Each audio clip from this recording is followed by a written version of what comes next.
The voice actress for famed Evangelion character Rei Ayanami came out in a blunt and frankly kind of scathing statement against her own Japanese government in a way that if you were a Western actor or actress or media personality, you'd be labeled as alt-right or MAGA or Trump supporter, despite nothing being said actually being that extreme. It's very interesting, the cultural similarities we're finding ourselves in the most politically divisive of ways. So welcome back to Words Paradise. I'm your host, Leon Idol, and yes, if you haven't heard, Evangelion Rei Ayanami, voice actress, believes invasive species threaten Japan's cultural identity. Our freedom of expression, like anime, might all be at risk.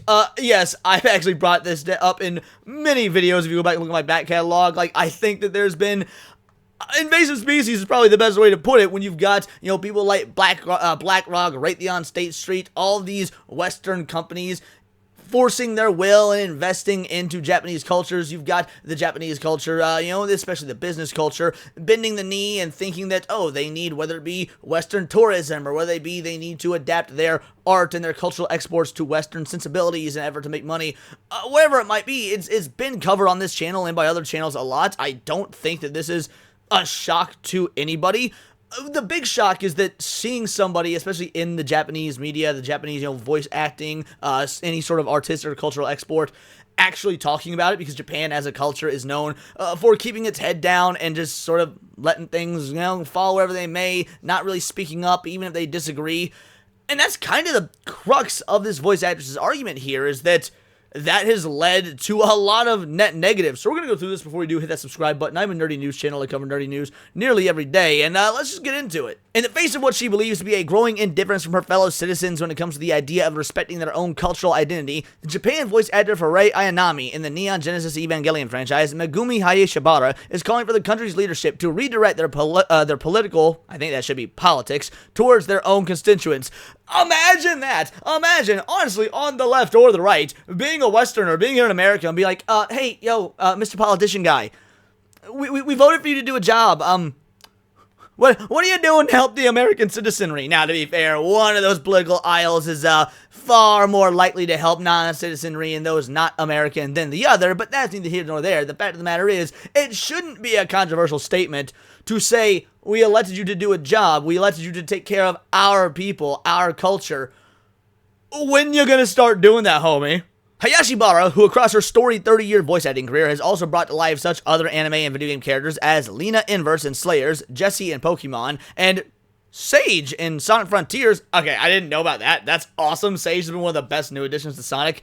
Okay, completely unrelated to any of the political stuff, I just found that cool. Offered her thoughts on the current state of her home nation via a post made to her official blog as hosted by a Japanese social media platform, Ameba, and an opening to her post as per machine translation provided by ChatGPT, based. No paying Western localizers or translators, let the machines do it for you, you love to see it. And reviewed by this article's author, the voice actor began by admitting that when it comes to the current view of Japan, is this really okay? I'm honestly starting to feel really anxious. Well, welcome to the Western world. And by the Western world, I don't just mean America. We are seeing this cultural strife and unrest in Canada, America, the UK, France. I mean, the list goes on and on and on. And this also speaks to what I've said in previous videos, how Japan is actually kind of culturally behind the West in that regard. Maybe it is because of their culture of being quiet, because they are a very polite people at the cultural level. But yes, I mean, we're talking about, people want to talk about wokeness this, wokeness that. Oh, hey, Western media has been infected. Now we have to look to Eastern media, Eastern video games, anime, things like that, without realizing that, again, as I've talked about, BlackRock, Raytheon, State Street, all these investment firms that have been known for pushing sorts of ideologies in our media have all been heavily investing in Japan the last few years. And it's not just that. I mean, we're talking about on a political spectrum as well. So at this point, I really don't know what to tell you aside from you could have taken what was culturally happening in the West these last several years, learned from that, but now you're starting to get anxious. Yeah, I can see why. And this doesn't just seem to be a Japanese problem or a problem with Japan, because the article goes on to explain, as we're about to cover, this is something happening in Korea as well. You've got these massive divides between left and right politics. I mean, it's got to make you wonder, if this is being felt the world over, maybe there's something bigger at play. From there, Hayashibara proceeded to recall how, after I featured a Korean YouTuber, their name withheld by the voice actor, a Korean friend contacted me. They told me that right now in Korea, there's a lot of tension and division between the political right and left. If I make a comment that seems like I support the right, it could hurt the people on the left, and vice versa. If I appear to support the left, the right will be upset. They scolded me, saying I could end up fueling unnecessary conflict. And we all know that this is absolute bullshit. I mean, when I say bullshit, I don't doubt for a moment that this is true. I'm very much sure that you've got people, whether it be American YouTubers or Korean YouTubers that say, hey, maybe keep the politics at a minimum here. We don't want to upset the status quo. I mean, we all saw what happened to the Trash Taste podcast when Hassan went on there, although to be fair, they absolutely should have known better. We've seen other podcasts that when Hassan comes on the show, they're like, dude, can you stop with the politics? That's not what we do. We have you on here as a guest for a myriad of other reasons why people have Hassan as a guest at this point in 2025. I don't know, but people keep doing it. The point is, yes, I'm not surprised whatsoever that this is also the case in Korea or in Japan or any of these other locations. But by the same token, you can't sit there and try and stifle people's belief and their authenticity, because why would their viewers listen to them or support them or believe them at that point if she's got staunch opinions that are pro-right leaning or pro-left leaning? You should know what you're getting into when you bring them on there and let them speak those opinions. Or if you're not going to have them on, people can see through any sort of deception or inauthenticity. If you're speaking about stuff and people just get the vibe, oh, they want to say more, or oh, they don't really believe this, people are perceptive. At that point, the political affiliation doesn't really matter. Although, again, I do think we can very much point to one ideology being better than the other, even if neither are great. The truth is, by casually featuring someone as an outsider, I could unintentionally hurt people, she added. I know it's a bit late, and maybe I'm just adding fuel to the fire, but if I hurt anyone, I'm truly sorry. I'm removed that part from my content. I can't reach those I've already hurt, but I hope at least no more people will hurt because of this. See, I disagree with this apology in general. When you apologize, look, if you're going to apologize, it best be something that you are truly sorry for. And maybe this voice actress is, to be fair. And maybe they do feel like, oh man, what I said was out of pocket, what I said was out of line. I disrespected this person, this culture, their show, people who have different sorts of beliefs, whatnot. And maybe it's totally a genuine apology. Also, maybe it's just a cultural difference. You do say something that is even regarded by the masses as out of pocket. Then, there's maybe some guilt there. An apology needs to be had. That being said, I'm looking at this through the Western cultural lens, and no, never apologize unless you truly feel like there's something to apologize for. And if you hold these beliefs and you were asked on a YouTube video, by another YouTuber or whatever it may be about these beliefs, you shouldn't apologize for having them. And if you feel like you've hurt people, that's not on you. I mean, people get to decide how to handle things. If there's a large contingent of folks that feel like their fifis were hurt, oh well, they can grow the fuck up. After addressing the apparent fallout from her apparent collaboration with a Korean YouTuber, Hayashibara turned to offer a slight bit of pushback to her critics, in doing so declaring, I know this short message might not get across everything I want to say, but what really breaks my heart is how cold and indifferent Japan seems to be toward itself. How we become apathetic even about raising our voices. Exactly! This is not just a Japanese issue. We've been seeing this in America the world over. I mean, this is literally the inception of wokeness and why there's so many, created channels and articles and news feeds and whatever it may be focused around the culture war, because for so long we had an attack on cultural identity. We weren't allowed to be proud to be Americans anymore. We had to open our borders. We had to bring in everyone under the sun regardless of any sort of vetting. We weren't allowed to be like, hey, you know what? Maybe we shouldn't be cutting 12-year-old cocks off and putting what is effectively pornography in elementary schools, because then you're labeled as an alt-right, homophobe, racist bigot, and then you get canceled from your job, you get fired, things to that effect. You can't get new work, or whatever it may be. That's been the vast majority of the last, I would say, 10 years, and only over the last 3 to 4 have we been seeing any real headway in terms of pushback. So yeah, when she's sitting here stating we have become apathetic, and as a result our country, and worse, our culture is suffering, again, all you had to do was look to the West. But if you're standing up and saying something now, good, maybe this will become a trend. No rice in Japan? She then questioned, referring to the country's ongoing shortage of the grain, itself caused by a triple combo of inflation, poor crop performances, and increased demand due to the recent surge of tourists. Meanwhile, Japanese students are getting scholarships, which they have to pay back. To put it bluntly, that's debt. Yeah, what in the world? This is the first time hearing of either of these things. Of all places to have a rice shortage, Japan? And one of the problems is tourism, and the other one being inflation? Again, these are sounding like worldwide problems to me. We've got inflation problems here in the US. They've had inflation problems in Canada. They've had inflation problems in the UK. Tourism, I don't really know if it's as big a problem in those three places I listed. But yes, if you've got an influx of people going to Japan, because let's be real, it's decently cheap to go to Japan. I actually priced out a trip to Japan and compared it to the trip I took a couple years ago to Disney World.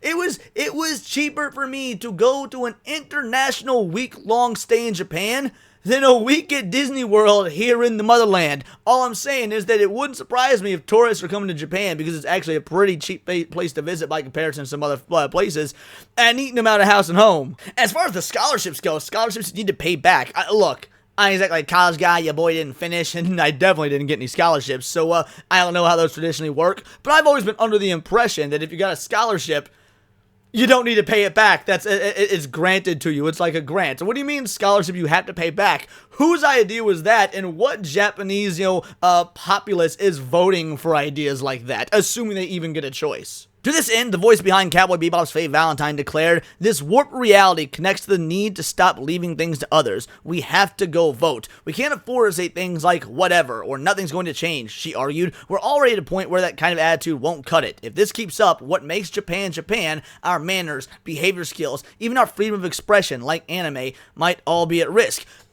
Again, where is the lie? I mean, how many parts of various other cultures are now non-existent because they kept their head down due to perceived politeness, or even worse, political correctness? Go to the UK. The UK used to have a predominantly UK population. Now, again, race doesn't really matter here. You can't have a predominantly white population, whatever. No. Doesn't matter if you were black, white, whatever. If you were a UK citizen, you're in the UK and you're paying UK taxes, great. That's awesome. But you have an influx of migrants, usually of the Muslim variety, that come in and are now demanding changes to the entire culture of the UK, to the point where people are going to jail for saying things like, "Who the fuck is Allah?" To the point where they're actually being forced to ingrain Sharia courts into certain parts of the UK, if the rumors are to be believed. Admittedly, I haven't fact-checked that, but that's been one of those things that's been all over the news. You see it to a lesser degree in America, but you do see it to that degree when you've got migrants coming in and taking over entire, hotels in New York City, bought, paid, and funded for by the government themselves, the previous administration that was doing that. That goes to start erasing our cultural identity, and we have to just sit here and say, nope, it's okay, we'll accept this, it's whatever, nothing's got to change, because we don't want to be labeled as racists or bigots, we don't want to be fired, we don't want to be called any of these myriad of names on the internet that could, of course, for whatever reason, have real-life consequences. Once again, she is literally speaking on things that have patterns of behavior that we can see that already exist in the West. She's not making this stuff up in a vacuum. What she's talking about is real. Turning her attention to the country's aforementioned tourism boom, Haisha Bara then asserted, at the same time, there are some poorly behaved guests in Airbnb-style accommodations. Some tourists who don't understand the idea of yielding to others. Some who even cut down bamboo in Kyoto without proper regulation and enforcement. It's seriously dangerous. I mean, again, that is maddening to me because, look, as a weeb, as a fan of anime, Japanese culture, Japanese video games, the whole nine. By the way, as somebody who did take over 2 years of Japanese lessons and actually had a Japanese sensei and has donated money to the Sister Cities Foundation, which is my own local sister city. We have a sister city where I live that's to a sister city to Japan called named Isasaki. We do a cultural festival once a year where all the money and charity and everything donated goes to helping our brothers and sisters over there in Japan, specifically in Isasaki. Our sister city. As somebody that's donated money to that, volunteered to work it at times. Point is, yeah, your boy, obviously, quite a fan of the culture, even though he, let's be real, is not perfect. The fact of the matter is, if I was to go over there, man, I'm not going to like the idea of potentially being side-eyed or given poor service or not looked upon politely or nicely because some other idiots for the last several years have been screwing it up because there's people coming over as tourists that aren't respecting the culture. Bro, you come into my house, you respect my rules. It's that simple. Whatever you want to do in your own home, go for it. That's your home. And it should be like that when you're traveling as well. It doesn't even matter if I'm traveling to a different city in the U.S. If I go somewhere where they've got different customs or whatnot, Guess what? Your boy's gonna go along with it as to not start shit. Don't start nothing, won't be nothing. But because Japan has got this tourism boom, because everybody can come over there, because it is so cheap, again, comparatively to other places, I'm not surprised at all she's seeing shit like this. The fact that you've got people out there that have the gall to be cutting down bamboo and shit, what are you even doing with that? You can't put that back on, take it with you on the plane back home as a souvenir. What's going on? Why is this being allowed? She's absolutely in the right to continue calling this out. Just like how Japanese crayfish got wiped out in no time by an invasive species, she said, if we don't do something, even our unspoken rule of lining up in order might become a disadvantage. I'm not trying to attack any specific country. I do believe the Japanese tax money should first and foremost be used to support people who pay those taxes, including foreign residents who pay taxes, of course, and to help disaster-stricken areas in Japan and support students who are currently holding up Japan. Where's the lie? Again, these are all talking points that your just regular, average, like, slightly right-of-center individual here in the West would say, hey, I'm paying taxes on XYZ. Maybe it should be going towards me and mine in terms of my community, the American citizenry, before it goes to foreigners or people in this country on a work visa or whatever it may be. Focus on our own first. I mean, the invasive species, allegory that she used when it comes to the crayfish, yeah, that's completely valid. You can absolutely extrapolate that and it apply to the here and now. Again, not just in Japan, not just in Korea, but seemingly the world over when it comes to the invasion of these first world countries. I mean, she talks about the unspoken rule of lining up. Compare a Japanese McDonald's to a McDonald's in like Chicago or Harlem or something like that, where people are acting like depraved animals. Yeah, I absolutely, if I was on Japanese Twitter and I saw some viral post about a McDonald's in Harlem that was effectively being torn down or whatever during riots, I'd be pretty terrified of that being a possibility in my country as well, which it sounds like she thinks could actually be coming. Drawing her thoughts on the matter to a close, Hayashibara addressed what she ostensibly believed would be the main criticisms of her statement, declaring, would that be considered xenophobic? If Japan itself falls apart, we won't even be able to offer hospitality anymore. Where is the lie? If being labeled a xenophobe is because you're saying, hey, our country is in dire need because everybody is putting their heads down and saying nothing, and the politicians that we elect to do things are doing nothing, and the taxes that we pay into to keep our streets and cities and culture all safe are doing nothing, what are we gonna do? And people are looking at me, hey, that's some xenophobic talk. Alright, fuck it, then call me a xenophobe. Yes, the slush fund scandals are worse and a huge problem too, she concluded, in doing so making reference to Japan's 2023-2024 slush fund scandal. But right now, I just want to say this. If you have the right to vote from 18 years old, please really think about what that right means. Political statements are tough, the voice actor ultimately admitted, but I had to say this. I don't disagree. There's nothing about what she said that is incorrect. She didn't speak to either side of the party. She didn't say the left is wrong, go with the right is wrong, go with the left. She was just making common sense statements about keeping Japan Japanese, keeping its cultural identity, again, from things like cultural exports to anime, which she mentioned earlier, things as simple as standing in line like a good, decent, respectable human being. I mean, again, it kind of blows my mind that if you compare what's going on in Japan to what we're seeing now, what's happening in Japan now was what was beginning to be the norm in roughly 2014 to 2016 America. Look at where America is right now and tell me, look, I would kind of rather be in Japan at this moment, even with their ongoing issues. But if that's just going to get worse, I mean, they say things get worse before they can get better. I don't know if that's true. Maybe you could just have people vote the correct way to get things fixed now, and that's assuming Japan doesn't have the problems that all versions of politics have, which is nothing ever changed, and it's all basically a banana republic. It's get the wool pulled over our eyes because everything is just a facade, political shell game. So again, I can't pretend to know enough about Japanese politics to know if anything can be done or changed, but what I can say is I'm glad that somebody in a culture known for keeping their head down and being quiet is saying, hey, maybe us keeping our head down and being quiet is actually the problem. Maybe we should stand up and say, yo, up and coming 18-year-old voters, take a look at Japan and what's becoming of it. Take a look at America. Take a look at the UK. Look what has become of them. And maybe, just maybe, put Japanese people, put the Japanese country, the Japanese populace, the Japanese culture first.